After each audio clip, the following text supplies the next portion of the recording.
Dağlardan mənə qar gətir, meyvəsiz bağlardan mənə bar gətir. Divardan el boyda daş kopar gətir. Məni sağlığımda yoxla, bəsindir. Məni ağ kəffənə bükməyə nə var? Torpağı üstüme tökmeye ne var? Bazardan gül alıp ekmeye ne var?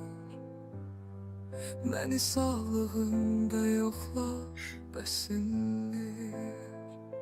Sinemi yoxlayıb dağlama mənim, yolumu izimi bağlama mənim. Yeddimi qırxımı saxlama mənim, məni sağlığımda yoxla bəsimdir. Çırma üz gözünü, tökmə göz yaşı. Yığma dostdan aşı, qohum qardaşı. Neylərəm süfrədə yağlı bozbaşı. Məni sağlığımda yoxla bəsimdir.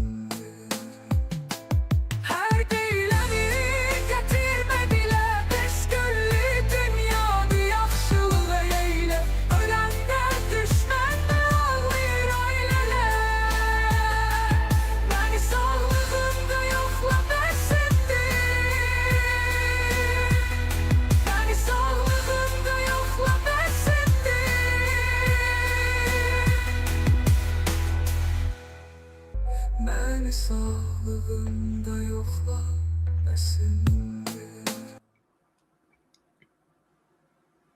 Qaçaq Nəbiyə və Həcərə münasibətiniz necədir? Xahiş edirəm və tələb edirəm. Bu barədə fikir bildirin.